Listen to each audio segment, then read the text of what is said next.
तो नमस्कार दोस्तों, मेरा नाम है ओंकार और मेरे YouTube चैनल पर आप सभी का फिर से एक बार स्वागत है। तो दोस्तों, आज प्रोडक्ट सेल करने के लिए कई सारे तरीके इस्तेमाल किए जाते हैं, जैसे कि नेटवर्क मार्केटिंग हो या फिर डिजिटल मार्केटिंग के माध्यम से भी कई सारे प्रोडक्ट को सेल किया जाता है। और ऐसे में डायरेक्ट सेलिंग का एक मुद्दा या फिर एक फंक्शन मार्केट में हमेशा ही यूज़ किया जाता है। तो दोस्तों, आज डायरेक्ट सेलिंग के माध्यम से कई सारे सेलर या फिर बिजनेस ओनर जो होते हैं वो अपना जो प्रोडक्ट है वो डायरेक्ट ही अपने कस्टमर के पास पहुंचाता है, और इसमें जो बीच में जो डिस्ट्रीब्यूटर होते हैं वो कैंसिल हो जाते हैं और डायरेक्ट ही अपना प्रोडक्ट हम सेल कर सकते हैं। तो दोस्तों, आज के इस वीडियो में हम डायरेक्ट सेलिंग के मुद्दों पर ही ये वीडियो देखेंगे। अगर ये वीडियो आपको पसंद आता है तो इसे लाइक करना ना भूलें, साथ में कई सारे लोगों के साथ शेयर करें। तो दोस्तों, इस वीडियो में हम लगभग 4 से 5 मुद्दों पर बात करेंगे और जानने की कोशिश करेंगे कि डायरेक्ट सेलिंग कैसे काम करता है। तो दोस्तों, डायरेक्ट सेलिंग क्या होता है? मान लीजिए आपका कोई एक बिजनेस है जो लोकल वर्क करता है, या फिर आप घर में ही कोई बिजनेस चलाते हो, और मान लीजिए आपका बिजनेस अच्छा खासा चल रहा है और नज़दीकी जो कस्टमर है या फिर आपके आजू बाजू के जो गांव है वहाँ से कस्टमर आकर आपसे डायरेक्ट ही माल खरीदते हैं। तो ये हो गई डायरेक्ट सेलिंग की पहली प्रोसेस, या फिर इसे लोकल लेवल पर हम डायरेक्ट सेलिंग कह सकते हैं। उसी तरह दोस्तों, अगर आपका माल कोई दुकानदार ले जाता है और उसके दुकान पर उसके शॉप पर बेच देता है, तो इसमें आ सकते हैं बीच में डिस्ट्रीब्यूटर जो दुकानदार होते हैं। माल लाया, तू रोकड़ा लाया, ये क्या बैग भर के लाया हूँ। तो यही काम जो है वो बड़े लेवल पर किया जाता है और बड़ी बड़ी कंपनियां डायरेक्ट ही माल अपने कस्टमर तक भेज देती है। दोस्तों, डायरेक्ट सेलिंग एक अच्छा फ्यूचर हो सकता है और ये बात इन्होंने जानी थी और इसी की वजह से ये सब पॉसिबल हुआ, या फिर डायरेक्ट सेलिंग मार्केट में आज प्रचलित है। तो मार्केट में एमवे, हर्बलाइफ या फिर एमआई जैसी कई सारी डायरेक्ट सेलिंग कंपनियां तो मौजूद है, और इसमें से एमवे कंपनी जो है या फिर इसके प्रोडक्ट जो है वो सबसे बेस्ट होते हैं। और देखा जाए तो मोडिकेयर जो कंपनी है वो भी अच्छा खासा परफॉर्मेंस मार्केट में दिखाती आ रही है। तो आपको ऐसी कोई कंपनी पता है जो इनके अलावा इस मार्केट में अच्छी खासी पहचान बनाकर है, तो मुझे कमेंट करके ज़रूर बताइए।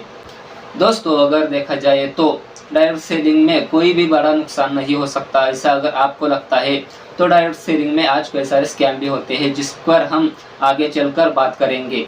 दोस्तों, डायरेक्ट सेलिंग में कई सारी कंपनियां जो बड़ी बड़ी है वो आज भी मार्केट में अपना प्रोडक्ट सेल करती है, और इसी वजह से कई सारी छोटी मोटी कंपनियों को लगता है कि डायरेक्ट सेलिंग आसान है या फिर आसान होगी, पर इस पर भी कई सारा नेटवर्क होता है, कई सारे मैनेजमेंट होते हैं, और इस वजह से ये थोड़ा सा कॉम्प्लिकेटेड हो जाता है। दोस्तों, डायरेक्ट सेलिंग में क्या कुछ बेचा जा सकता है, तो आप दोस्तों विक्स की गोली लो, खिच खिच दूर करो। दोस्तों, डायरेक्ट सेलिंग में क्या कुछ बेचा जाता है या फिर बेचा जा सकता है, तो आपका हर एक प्रोडक्ट आप डायरेक्ट सेलिंग में बेच सकते हो, अगर आप एक लोकल लेवल पर काम कर रहे हो या फिर आपके गांव शहर में काम कर रहे हो। इसमें आप सारी या फिर क्लोथिंग से रिलेटेड हो या फिर कॉस्मेटिक से रिलेटेड हो, वो सामान जो है या फिर प्रोडक्ट जो है वो डायरेक्ट सेलिंग के माध्यम से बेच सकते हो या फिर बेचा जा सकता है। दोस्तों, अगला मुद्दा ये हो सकता है कि डायरेक्ट सेलिंग कैसे काम करता है। तो दोस्तों, इसमें ओनर और कस्टमर के बीच में कोई भी एक डिस्ट्रीब्यूटर नहीं आता है। इसमें हमने अभी तक देखा कि आप डायरेक्ट ही अपना सामान या फिर अपना प्रोडक्ट आपके कस्टमर तक बेच सकते हो, और इसमें जो बीच का डिस्ट्रीब्यूटर है उसका कमीशन जो है वो कैंसिल हो जाता है। यहाँ पर ओनर को और कस्टमर को अपना प्रोडक्ट सेल करने के लिए काफ़ी आसानी हो जाती है, और इसी वजह से ही डायरेक्ट सेलिंग एक अच्छा उपाय माना जाता है मार्केट में।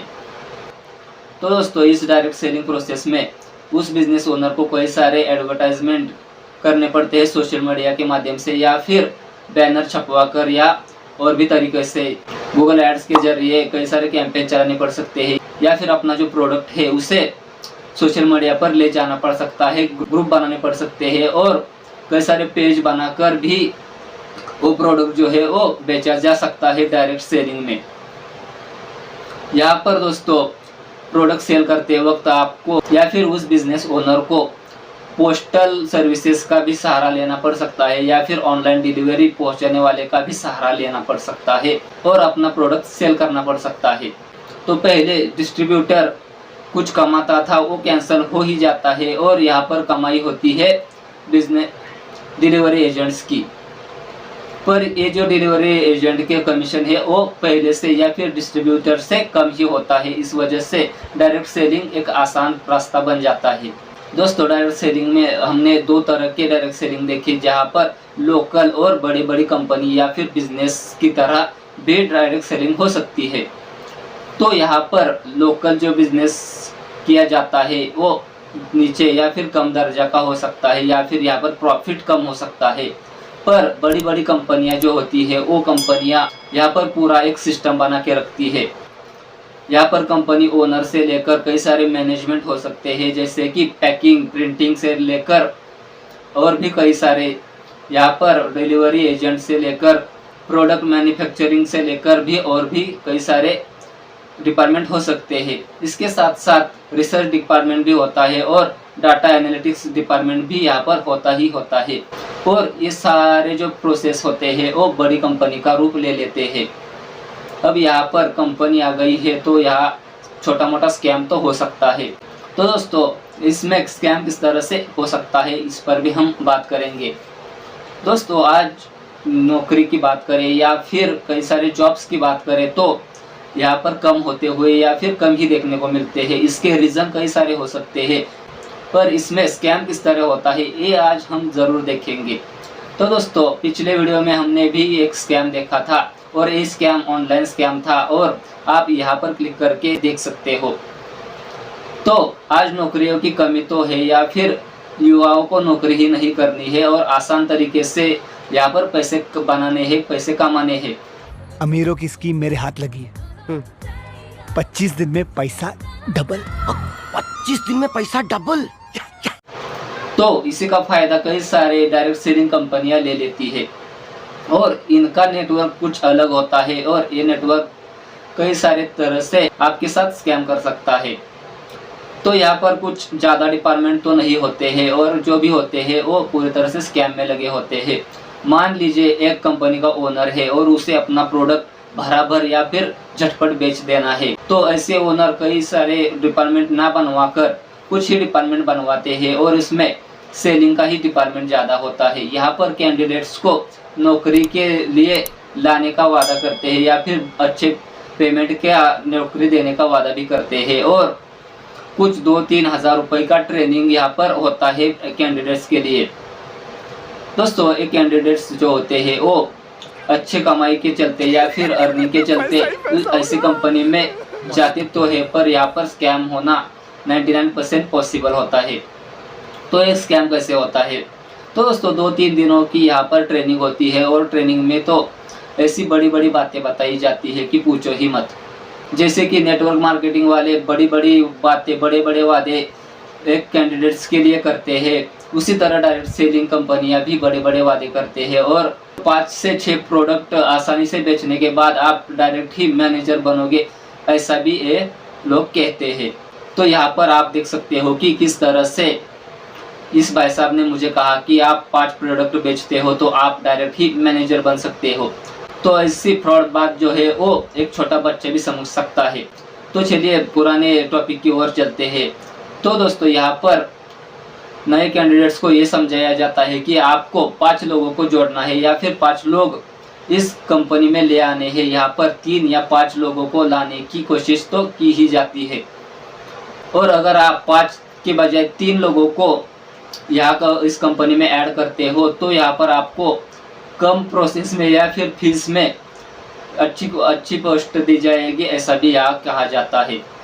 तो दोस्तों ये जो नया कैंडिडेट्स होगा वो अगर ज़्यादा लोगों को इस कंपनी में ऐड नहीं करवाता है तो उसकी फीस या फिर ज्वाइनिंग फीस जो होती है वो उसी तरह से दी जाएगी या फिर ज़्यादा दी जाएगी, ऐसा भी कहा जाता है। और अगर वो 1 या 2 लोगों को इस कंपनी में ऐड करवाता है तो उसकी फीस कम होगी और वो अच्छा पैसा कमाएगा, ऐसा भी कहा जाता ही जाता है। तो इसमें सबसे पहले ये जो पुराने कैंडिडेट्स होते हैं, जो पहले से जॉब कर रहे होते हैं, वो ऐसे ही नए कैंडिडेट्स को कंपनी में ऐड करवाने में जुड़े होते हैं और यहीं पे स्कैम हो जाता है। तो वो कैसे? तो अगर दोस्तों देखा जाए तो वो जो पुराना कैंडिडेट्स होता है वो नया कैंडिडेट्स जोड़ने की कोशिश करता है और उसे मनाता है कि आपको इस कंपनी में ज्वाइन होना ही होना है। इसके लिए बड़े बड़े वादे तो करवाए ही जाते हैं और अगर वो नया कैंडिडेट्स इस कंपनी में ज्वाइन होने का प्रयास करता है या फिर इच्छुक होता है तो उसे अपना प्रोडक्ट सेल करना होता है कंपनी की ओर से। तो ये प्रोडक्ट सेल करने के लिए ही पुराने कैंडिडेट्स नए को और नए कैंडिडेट्स और भी नए लोगों को इस कंपनी में जुड़वाते जाते हैं। तो यहाँ पर ये थोड़ा सा नेटवर्क मार्केटिंग का संबंध यहाँ पर आ गया, पर ये दोनों कुछ अलग नहीं है। डायरेक्ट सेलिंग करने के लिए कंपनी को कैंडिडेट्स चाहिए और ये कैंडिडेट्स जो होते हैं वो कंपनी का लालच देखकर ही यहाँ पर ऐड हो जाते हैं। मतलब कंपनी के ओनर को ज़्यादा कुछ करने की यहाँ पर ज़रूरत नहीं है। कैंडिडेट्स कैसे पकड़ के इस कंपनी में ऐड करवाने हैं और अपना जो सेल है या फिर जो प्रोडक्ट है वो बढ़ाना है, यहाँ पर बेच देना है। ये सिलसिला जो है वो ऐसे ही चालू रहता है। और यहाँ पर मेरे एक मामा के लड़के का भी इसी तरह से स्कैम हो गया था।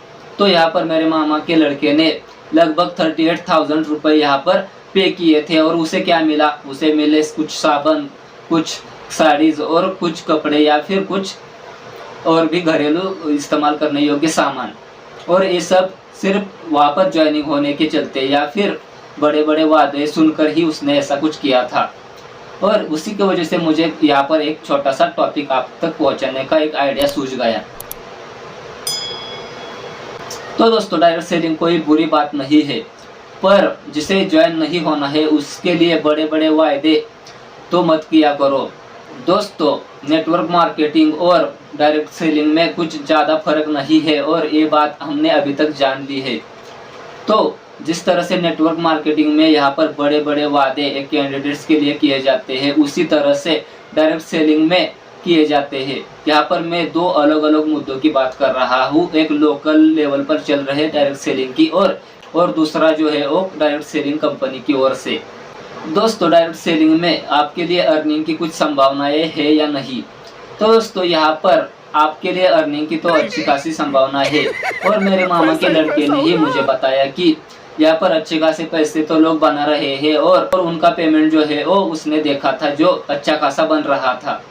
पर इस काम के लिए कितना वक्त लगेगा वो पुराने कैंडिडेट्स और उस कंपनी का ओनर ही जानता है। यहाँ पर बड़ी बड़ी बातें बताने के साथ साथ आपकी मेहनत भी तो रंग लाएगी। अगर आपको मेहनत ही नहीं करनी है या फिर बिना मेहनत के ही ज़्यादा से ज़्यादा प्रॉफिट बनाना है, ज़्यादा से ज़्यादा अर्निंग करनी है, तो यहाँ पर वो संभव नहीं है। मतलब कि देखा जाए तो 8 से 10 हज़ार रुपये तो आप आसानी से बना सकते हो, पर जिस तरह से ये स्कैमर कंपनियां बताती है कि आप लगभग 25 से 30 हज़ार रुपये महीना कमा सकते हो, तो ये यहाँ पर पॉसिबल ही नहीं है। तो दोस्तों डायरेक्ट सेलिंग आप करें या नहीं, या फिर ऐसी कंपनी में ज्वाइन होना है या नहीं। तो दोस्तों अब तक देखी गई सारी वीडियोस में या फिर इंफॉर्मेशन से आपको क्या लगता है कि इसे करना चाहिए या नहीं? तो दोस्तों कुछ ट्रस्टेड कंपनियां मार्केट में मौजूद है और कई सारी स्कैमर कंपनियां भी यहाँ पर मौजूद है। तो सबसे पहले आपको दोनों में कंपैरिजन करना होगा और देखना होगा कि उस कंपनी का पिछला रिकॉर्ड कैसा है, परफॉर्मेंस कैसा है, और उस हिसाब से ही आपको कंपनी में ज्वाइन होना है। तो दोस्तों आपको खुद रिसर्च करनी होगी कि कौन सी कंपनी आपको अच्छा खासा पेमेंट देगी और आपके साथ स्कैम नहीं होगा। इसके लिए आप पुराने कैंडिडेट्स या फिर जिन्होंने काम छोड़ दिया है उनसे संपर्क कर सकते हो। साथ में दोस्तों अगर आप ऐसी कंपनियों के रिसर्च ऑनलाइन कर रहे हो तो यहाँ पर थोड़ा सा रुक जाइए, क्योंकि आजकल कई सारा स्कैम कमेंट बॉक्स में हो या फिर रेटिंग बॉक्स में होता ही है। और यहाँ पर हमने पिछले ही एक वीडियो में रेटिंग बॉक्स में किस तरह से स्कैम होता है इसके बारे में बहुत सारी जानकारी जान ली है। तो डायरेक्ट सेलिंग में आपको आपका परफॉर्मेंस दिखाना होता है और उसके हिसाब से ही आप पैसे कमाते हो। दोस्तों डायरेक्ट सेलिंग में आपका कितना नुकसान हो सकता है, इस पर भी हमें पूरी जानकारी लेना जरूरी है। तो यहाँ पर जिस तरह से मैंने बताया है कि मामा के लड़के का लगभग 38,000 रुपए